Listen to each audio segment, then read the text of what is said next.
সম্বন্ধে অলরেডি আগের বক্তা উনি অত্যন্ত কোয়ালিফাইড ব্যক্তিত্ব, তিনি তার বক্তব্যে খুব সুচারুভাবে বলে গেলেন।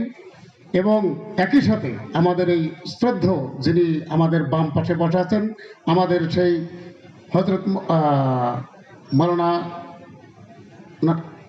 আব্দুল খালেক শরীয়তপুরি ঢাকা, এই যোগ্যতম ব্যক্তির সহ আপনাদের সামনে উপস্থিত হতে পেরে বেসিক্যালি আমি নিজেকে অত্যন্ত ধন্য মনে করছি। একই সাথে যারা অর্গানাইজ করেছেন এই ধরনের একটা সুষ্ঠু সুন্দর অত্যন্ত সাবলীল এরকম একটা ধর্মসভা যাকে বলে আমরা বলে থাকি, প্রত্যেকটি ব্যক্তি যে সুন্দরভাবে উপস্থিত হয়েছেন, বসে আছেন, শোনার অপেক্ষায় আছেন, আল্লাহর কাছে হাজার শুকরিয়া। এই জন্য আমরা সবাই বলি আলহামদুলিল্লাহ।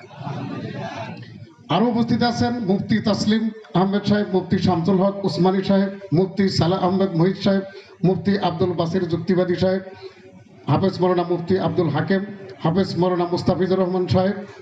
এবং আমাদের এই যে আয়োজক, বাল্যকালে যখন স্কুলে পড়েছি এখান থেকে ঠিক তখন এটা প্রতিষ্ঠিত হয়, তখন নাম ছিল আলাদা, এখন বর্তমানে নাম হয়েছে বারৈয়াটিয়া এবং হিঙ্গানগর বড়বাড়ি জামে মসজিদ। তো I am so much pleased for being here like as a person of identity. তো যাই হোক, এখানে ইট ইজ নট দ্য রাজনৈতিক ফিল্ড, এটা পলিটিক্যাল ফিল্ড না।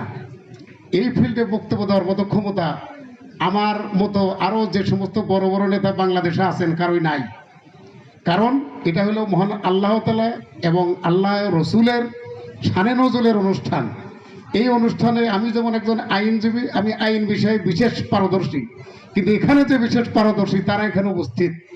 কিন্তু যেহেতু আমি আপনাদেরই সন্তান, আমার বাড়ি আটিয়া, কাজে এটা হলো বারৈয়াটিয়া, কাজেই আমার একটা অধিকার আছে আপনাদের সামনে দু একটি কথা বলার। সেই অধিকার স্বরূপই আমাকে আহ্বান করা হয়েছে। আমি ইন্টারেস্টেড ছিলাম, সেই ইন্টারেস্টটা গ্রহণযোগ্য হয়েছে, এই জন্য আমি আল্লাহর কাছে হাজার শুকরিয়া জ্ঞাপন করতেছি।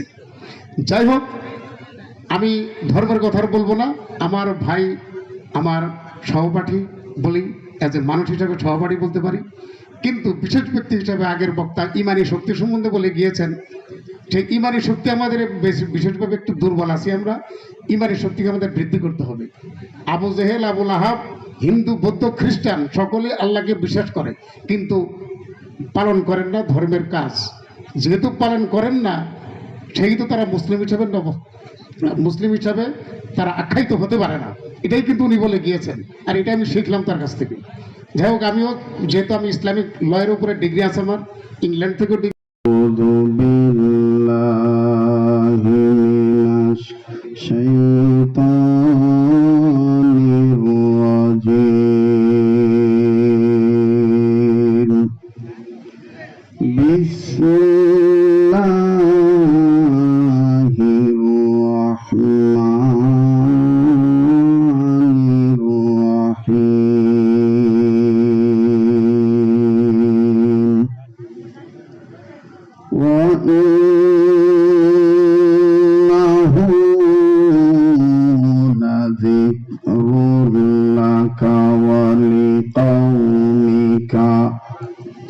وسوف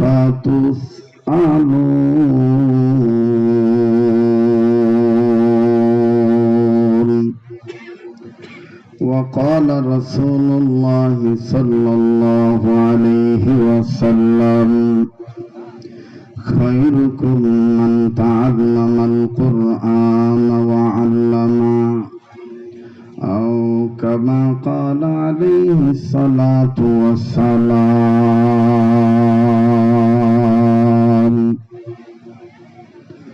আজ করব না করব কালি, এইভাবে দিন গেল চলি। আজ করব না করব কালি, এইভাবে দিন গেল চলি। কেমনে মোরা হিসাব দেব আল্লাহর কাছে হাসরের বেলায়।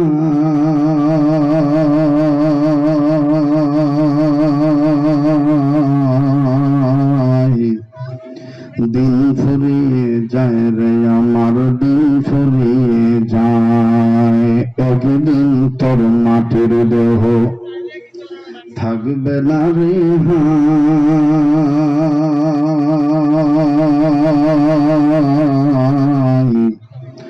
মাটির দেহ মাটির মাঝে মিশবে রে ধুলায়, কিসের টাকা কিসের করি তোমার, কিসের বাহাদুরি,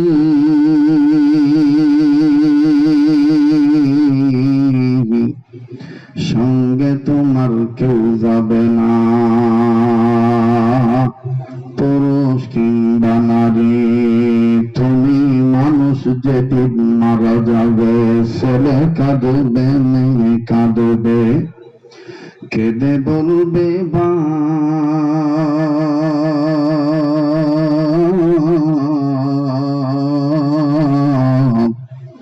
তবু মানুষ নির্দয় হয়ে দিবে রে তুলে মাটির চাপ।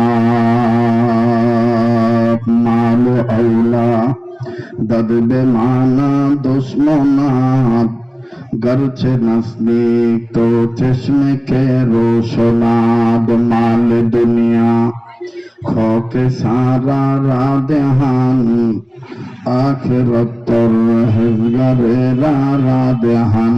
ऐशा शरत के लिए इंसानी ही, याद रख तो बंद है मेहमानी ही। दार फानी की सजावट तर न जा, नेकियों से अपना असली घर सजा। बट बृक्षे कुरसम फल के दिल रे लतार गाছে, এত বড় কদু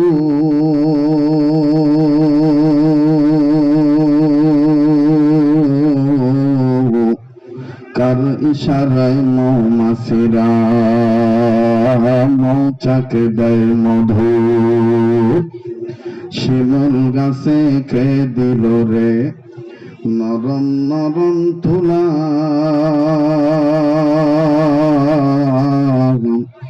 কার ইশারায় চৈত্র মাসে জমিন মাঝে ধুলা। মাঠের পরে কে বিছালো সবুজ শ্যামল ছবি,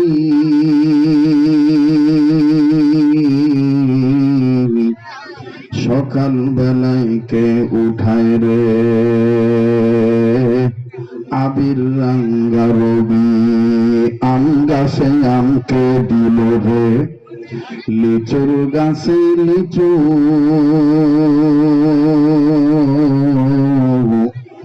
আপন রবের কথা চিন্তা করে মানুষ মাথা রাখো নিচু। পাখির কণ্ঠকে দিল গো কুহু কুহু তান, চিন্তা করে দেখো মানুষ এসবই হলো আল্লাহ পাকের দান। সবাই কলমা পড়ে লা ইলাহা জোরে বলে লা ইলাহা ইল্লাল্লাহ, জোরে লা ইলাহা।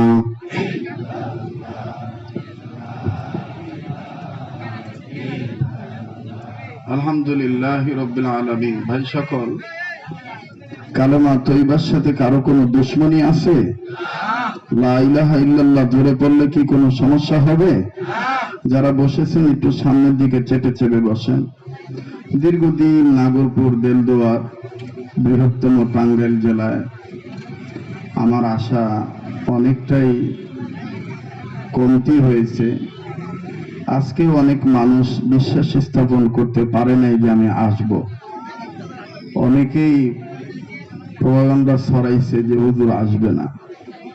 তো যাই হোক, যেহেতু চলে এসেছি, আপনারা মেহেরবানি করে সামনের দিকে আগায় বসেন। আমার পরবর্তীতে আরেকজন আলেম আছেন, তিনি আপনাদেরকে নিয়ে দোয়া করবেন। আমি আমার সময় মোতাবেক ইনশাআল্লাহ একটা বিষয়ের উপর কথা বলে কর্তৃপক্ষের সিদ্ধান্ত অনুযায়ী ফিনিশিং দিয়ে বিদায় নিয়ে চলে যাব। মেহেরবানি করে সবাই আগা আগা আসেন, ফাঁকা জায়গাগুলো বন্ধ করবেন। এই যে ফাঁকা জায়গা দিয়ে আছে এগুলো তো বন্ধ করতে হবে বাবা। সব জিনিস একটা পরিবেশ আছে, পরিবেশ সুন্দর করতে হবে। সবাই আগা আগা বসে। আমার হাতের ডাইনে আপনাদের হাতের বামে অনেক জায়গা আছে, যারা অহেতুক